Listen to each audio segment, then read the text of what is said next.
इसमें मैं बात करने वाली हूँ वैसे एकदम सच धज के सीरियल किलर के बारे में। आज का जो बेसिकली सीरियल किलर है वो इस टाइम पे बहुत फेमस है एंड ये वो सीरियल किलर है जिसने इस तरह के क्राइम्स को बहुत ज़्यादा बढ़ावा दिया। यू कैन से दैट ये अदर सीरियल किलर का रोल मॉडल है। इसी से इंस्पायर्ड होकर बहुत सारे सीरियल किलर ने इसी तरह के क्राइम किए जिस तरह के इसने क्राइम किए। मैं बात कर रही हूँ एड गीन के बारे में, एडवर्ड गीन, जिसकी नई डॉक्यूमेंट्री नेटफ्लिक्स ने लॉन्च की है and I am obsessed with serial killer documentaries. इसके बाद मुझे चीज़ें पता चली कि नेटफ्लिक्स हमसे बहुत कुछ झूठ भी बोलता है। हर एक डॉक्यूमेंट्री या यू कैन से दैट ये जिस तरह के भी क्राइम बेस्ड शोज वो लाता है उसमें कुछ ना कुछ ऐसा है जो कि वो हमसे ऐसे घुमा के हमारे सामने रिप्रेजेंट करता है। कुछ चीज़ें ऐसी हैं जो होती हैं पर वो नहीं दिखाता, कुछ ऐसी चीज़ें हैं जो कि नहीं होती वो हमें दिखाता है। एड गीन के केस में भी ऐसा है और कुछ अदर डॉक्यूमेंट्रीज हैं उनमें भी कुछ कुछ ऐसा हुआ है। इसने इतने मर्डर वगैरह नहीं किया फिर भी इसका नाम सीरियल किलर रखा गया।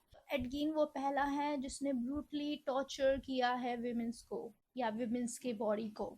इससे पहले आज तक कभी भी ऐसा कोई केस नहीं आया है किसी भी पुलिस के सामने या किसी भी FBI के सामने इस तरह का कभी कोई केस नहीं आया था। He is the one, he is the OG master. और उसने जो चीज़ें की वो इससे पहले किसी ने सोची भी नहीं थी कि ऐसा पॉसिबल भी है। जैसे कि हर सीरियल किलर को एक ना एक इलनेस होती है, एड गीन को भी स्किज़ोफ्रेनिया है। अगर तुमने एपिसोड में बहुत सारी चीज़ें देखी और तुम्हें समझ में नहीं आ रहा कि तो वो बेसिकली एड गीन का दिमाग है जो कि वो सब कुछ सोचता है, हेलुसिनेट करता है एंड इसी तरह से बहुत सारी चीज़ें हैं जो कि उस सीरीज़ में जो दिखाई गई हैं वो रियल नहीं है, वो एड गीन की मेमोरी है, हेलुसिनेशंस हैं। फर्स्ट जिसकी मैं बात करूँगी कि एड गीन के केस में मुझे क्या लगा कि नेटफ्लिक्स ने गलत दिखाया वो ये कि वो नेटफ्लिक्स के अकॉर्डिंग उन्होंने दिखाया कि वो नेक्रोफिलिक था। नेक्रोफिलिक वो लोग होते हैं जिनको डेड बॉडीज़ के साथ बेसिकली ऐसे करने में अलग ही तरह का सेटिस्फेक्शन मिलता है। और उन्होंने एक पर्टिकुलर एपिसोड में कम्प्लीटली एक सीन भी दिखाया है जिसमें कि वो डेड बॉडी को उठा के लाता है कब्रिस्तान से एंड देन उसके साथ ऐसे करता है। बट इन रियलिटी ऐसा कोई प्रूफ नहीं है। इन रियलिटीज एड गीन ने तो हर चीज़ के लिए मना किया तो उसकी बातों पे बिलीव नहीं किया जा सकता। बट कोई ऐसा एविडेंस भी नहीं मिला जिससे कि बोला जाए कि किसी भी डेड बॉडी के साथ ऐसे हुआ था। तो ये चीज़ जो नेटफ्लिक्स ने दिखाई वो 100% ट्रुथ नहीं है। उसका नेक्रोफिलिया अलग था, उसको डेड बॉडीज़ के साथ अदर चीज़ें करना पसंद था जो कि मैं तुम्हें आगे बताऊंगी, लेकिन उसको किसी भी डेड बॉडीज़ के साथ ऐसे वाली चीज़ प्रूफ नहीं हुई है और नेटफ्लिक्स ने ये पर्टिकुलर चीज़ दिखाई है। I don't know why but Ed Gein rapist नहीं था। ये पहला सीरियल किलर कह सकते हो जो कि रेपिस्ट नहीं था। सो एड गीन के ऊपर जो चार्जेस हैं वो हैं 2 मर्डर के एंड बाकी के जो भी चार्जेस हैं वो ये हैं कि उसको डेड बॉडीज चुराने में अच्छा लगता था। अकॉर्डिंग टू एडगीन उसने 40 डेड बॉडीज निकाली हैं बट जो उसके घर पे जितना सब कुछ मिला उससे 10 से 15 ही डेड बॉडी के बारे में पता चल सका। डेड बॉडीज को वो बेसिकली उठा के लाता था। जैसे कि डॉक्यूमेंट्री बताती है कि उसकी मॉम से बहुत ज़्यादा प्यार था एंड वो डेड बॉडीज भी यंग डेड बॉडीज नहीं होती थी, उस तरह की डेड बॉडीज होती थी या उस एज ग्रुप की डेड बॉडीज होती थी जो उसकी मॉम की एज का एज ग्रुप था। अब मैं तुम्हें बताती हूँ एडगिन के घर से क्या क्या मिला और ये सबसे हॉरिफाइंग था। So Ed Gein was not a rapist. Ed Gein के ऊपर 2 ही मर्डर के चार्जेस हैं बट एडगिन ने वो कर दिखाया जो कोई कभी सोच भी नहीं सकता था। तो बेसिकली एडगिन को पसंद क्या था उन कॉप्स के साथ, अगर वो उनके साथ ऐसे नहीं करता था, किसी को मारता नहीं था, तो क्यों फेमस हुआ एडगिन? सो एडगिन इसलिए फेमस हुआ क्योंकि वो ह्यूमन स्किन का लेदर बना के उनसे चीज़ें बना रहा था। उसको ये चीज़ करने में मज़ा आता था, ये चीज़ सेटिस्फाई करती थी एंड एडगिन ऑब्सेस था फीमेल स्किन से एंड लॉन्जरीज से। एंड अगर तुमने देखा होगा कि नेटफ्लिक्स पे उन्होंने एक पर्टिकुलर दिखाया भी है कि उसको उसकी मॉम की लॉन्जरीज पहन के सेल्फ प्लेजर लेने में मज़ा आता था। सो इस तरह से उसके घर से बहुत सारे लॉन्जरीज निकल के आज से पहले कभी किसी ने ऐसा कुछ सोचा नहीं था कि ह्यूमन स्किन के साथ ऐसा किया जा सकता है। उसने कैसे किया, किससे सीखा, नोबडी नोज, क्योंकि किसी ने भी आज से पहले ऐसा कुछ नहीं किया कि ह्यूमन स्किन का लेदर बना दिया हो या स्किन कर दिया हो और उससे फिर चीज़ें बनाई जा रही हो। बट एडगिन ने ऐसा किया। तो एडगिन के घर से क्या निकलता है? एडगिन के घर से निकलती है निप्पल बेल्ट्स। उसने लिटरली निप्पल्स को कलेक्ट कर करके उनको सिल सिल के बेल्ट बनाई हुई थी। He is obsessed with nipples, by the way. He is obsessed with nipples, female skin, lingerie and other things as well. के घर से निपल्स की बेल्ट निकलते, जस्ट इमेजिन, स्केरी। एंड पूरा एक हैंड ग्लव निकलता है, पूरा हाथ किसी का जो कि पहना जा सकता है, उसका ग्लव बनाया हुआ था। एंड उसके बाद चेयर, निपल्स की चेयर, जो कि नेटफ्लिक्स में भी दिखाया है कि उसने एक चेयर बनाई थी, एंड नेटफ्लिक्स ने ये भी दिखाया कि he is obsessed with nipples. And एक लैम्प शेड निकलता है जो कि ह्यूमन स्किन, फीमेल, सब कुछ फीमेल स्किन का है, फीमेल स्किन का था। उसके बाद स्टॉकिंग, स्टॉकिंग हमारे लिए स्टॉकिंग्स होती है, फीमेल स्किन स्टॉकिंग्स जिसको वह पहन सकता था अच्छे से। कॉर्सेट, लाइक चेस्ट टू कमर तक का फीमेल स्किन का corset. Face mask, like literally actual human face mask, हम फेस मास्क, शीट मास्क लगाते हैं, वो एक्चुअली किसी का फेस है जो कि एक ह्यूमन का फेस है जिसको पहना जा सकता है। एंड जो उसके पर्टिकुलर 2 मर्डर विक्टिम्स निकल के आते हैं, उसमें से एक का फेस एक पेपर बैग में रखा होता है, एंड जो दूसरी विक्टिम थी उसका दिल एक पेपर बैग में रखा हुआ होता है। Other organs, female organs. And the most weird one is preserve vulvas, like 8 to 9 preserve vulvas. अब उसने ये सब कुछ कैसे किया, nobody knows, but 8 to 9 preserve vulva जो कि एक शू बॉक्स से निकलते हैं। लेगिंग्स, यस, उसने ही फीमेल स्किन की लेगिंग्स बनाई थी। तो बेसिकली उसके पास एक कंप्लीट वुमेन बॉडी सूट था जो कि एक्चुअल वुमेन स्किन का था, जिसको वो पहन के सेल्फ प्लेजर करता था बेसिकली।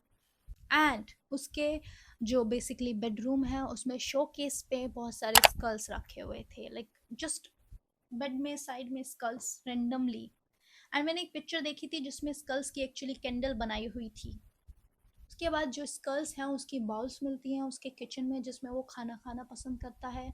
ये पर्टिकुलर चीज़ तो नेटफ्लिक्स में भी दिखाई है। नोज़ मिलती हैं काफ़ी सारी, फिंगर्स मिलती हैं, फिंगर नेल्स मिलते हैं, एंड हाथ की स्किन्स मिलती हैं। एक वेस्ट बास्केट मिलती है उसके बेडरूम से जो कि स्किन की बनी हुई होती है, फीमेल स्किन की बनी हुई वेस्ट बास्केट। क्लिप रखा हुआ था जिसको वो विंडो पे एज अ शेड की तरह यूज़ करता था, लाइक रियल ह्यूमन लिप, जिसको उसने पूरा निकाला हुआ था और उसको विंडो पे शेड की तरह यूज़ करता था। एंड बहुत सारे अदर आइटम्स भी उसके घर से निकले थे, बहुत सारे ऑर्गन्स, बोन्स, ये सब कुछ एडकिन के घर से निकलता है। बट जो 2 आइटम मिलते हैं, जो हार्ट मिलता है, जो फेस मिलता है, उससे पता चल जाता है कि ये जो पर्टिकुलर विक्टिम्स हैं ये मरी हुई नहीं थी, इनका मर्डर हुआ है। एंड जो बाकी की जितनी भी चीज़ें थी वो सब उसने बेसिकली कब्रिस्तान या उठा के वो लेके आता है और उन सब चीज़ों के स्किन करके, ह्यूमन स्किन का एक्चुअली स्किन करके सब कुछ कर देता है। अगर तुमने नेटफ्लिक्स में सीरीज़ देखी होगी उसमें एक बेसिकली बेबी सिटर का रोल आता है, जिसमें वो जो बेबी सिटर, अगर तुम एज वाइज देखो तो वो बहुत बड़ी दिखती है, बट उसकी एक्चुअल एज सिर्फ 15 साल थी। और उसकी बॉडी आज तक नहीं मिली, एंड वो बस डिसअपेयर हो गई। उसका जो बेसिकली किडनैप हुआ, क्या हुआ उसके साथ, वो किसी को नहीं पता। सस्पेक्ट एडगीन को ही रखा गया है, लेकिन एडगीन के घर से उसके कोई भी डीएनए नहीं मिला जिससे पता लगाया जा सके कि एडगीन ने उसको मारा। तो बेसिकली वो जो पर्टिकुलर केस है वो तो जस्ट एक केस है। सिर्फ एडगीन ही नहीं, विमेंस की क्लोथिंग से बहुत सारे और भी सीरियल किलर ऑब्सेस थे। नेक्स्ट नेम है जेरी ब्रूडर्स, जो कि ऑब्सेस था हील से, विमेंस फीट से एंड लॉन्जरी से ऑब्वियसली। बट हील से उसका अलग ही ऑब्सेशन है, जो कि आई थिंक अगर तुमने एडगीन का देखा है तो उसमें भी दिखाया कि he is obsess with women's heels. I know बहुत सारी हील्स है जो बहुत सेक्सी लगती हैं, बट मुझे लगता है हम लड़कियों को ही वो हील सेक्सी लगती हैं। जेरी ब्रूडर्स बाय द वे एडकीन की तरह नहीं था। उसने एक्चुअली मर्डर किया, ज़्यादा मर्डर नहीं किया बट मर्डर किया, और उसके बाद उसको विमेंस की डेड बॉडी को लॉन्जरी पहना के, हील्स बना के फ़ोटो क्लिक करना बहुत पसंद था। नेक्स्ट नेम है एल्बर्ट फिश, जिसको women clothing and specially stockings and lingerie बहुत ज़्यादा ऑब्सेस था वो। एंड उसके जो विक्टिम्स हैं वो फीमेल्स नहीं थे, उसके विक्टिम्स एक्चुअली चिल्ड्रंस थे। He was obsess with lingeries and stockings. Next name है ऑटिस। ऑटिस जो था उसको अभी सेम, उसको भी lingerie and cross body dress up होना बहुत ज़्यादा पसंद था। एंड इसके जो विक्टिम्स थे वो मेल और फीमेल दोनों थे। एंड और भी बहुत सारे नेम होंगे। आई फील जितने भी हिडियस सीरियल किलर हैं they are obsessed with women clothing. अब मैं बताती हूँ, नेटफ्लिक्स ने सिर्फ एडगीन के ही केस में घुमा फिरा की चीज़ें नहीं बोली है, एक और सीरीज़ है, उसका नाम है अननोन नंबर। पर्टिकुलर वो सीरीज़ है, उसमें बेसिकली एक मॉम अपनी ही बेटी को काइंड ऑफ स्टॉक करती है और उसके फ्रेंड्स को स्टॉक करती है और उनको मैसेजेस भेजती है। तो ये भी बहुत ही ट्विस्टेड सा है, ठीक है? इसमें नेटफ्लिक्स ने जो हमारे सामने शोकेस किया वो ये किया कि उसकी मॉम ऐसा करती थी जस्ट बिकॉज़ उसकी मॉम को अपनी बेटी को लेके अपनी बेटी को सिक्योर करना चाहती थी, अपनी बेटी को काइंड ऑफ बचाना चाहती थी, इस वजह से उसकी मॉम ऐसा सब कुछ कर रही थी। ये नेटफ्लिक्स ने हमें शोकेस करने की कोशिश की कि लाइक उसकी मॉम गलत थी बट इतनी गलत नहीं थी। बट एक्चुअल में अगर तुम बाहर की चीज़ें देखो और बाहर से जो सोर्स करो चीज़ें, तुम्हें पता चलेगा कि यार मतलब ऐसे कैसे पॉसिबल है? अगर मेरी माँ भी मुझे बचाना चाहेगी तो वो मुझे इतना गंदा-गंदा तो नहीं बोलेगी। लाइक बहुत सारे मैसेजेस नेटफ्लिक्स ने नहीं दिखाए हैं उस पर्टिकुलर सीरीज़ में जो कि उसकी मॉम ने अपनी ही बेटी को भेजे। तो ऐसे मैसेजेस हैं, आई डोंट थिंक सो कोई मॉम अपनी बेटी को भेजेगी। उसको बचाना भी चाहती हो तब भी आई डोंट थिंक सो कोई मॉम ऐसा भेज सकती है मैसेज। तो बहुत सारे मैसेजेस एंड बहुत सारी वीडियोस नेटफ्लिक्स ने उस पर्टिकुलर शोज में नहीं दिखाई है। I don't no, just because वो उसकी मॉम की इमेज को, ये जो भी होगा रीज़न। ये मेरा व्यू था कि नेटफ्लिक्स कुछ भी कंप्लीट सच नहीं बताता। अगर तुम कोई भी नेटफ्लिक्स का शो सीरीज जो कि ओरिजिनल या ट्रू क्राइम बेस्ड है, सो सोच समझ के देखना, हर एक चीज़ सच नहीं होगी। तो क्या तुमने भी सेम चीज़ फील की? इफ़ यस तो do let me know in comment section and या मिलेंगे नेक्स्ट वीडियो में। एंड या बाय, हैप्पी दिवाली।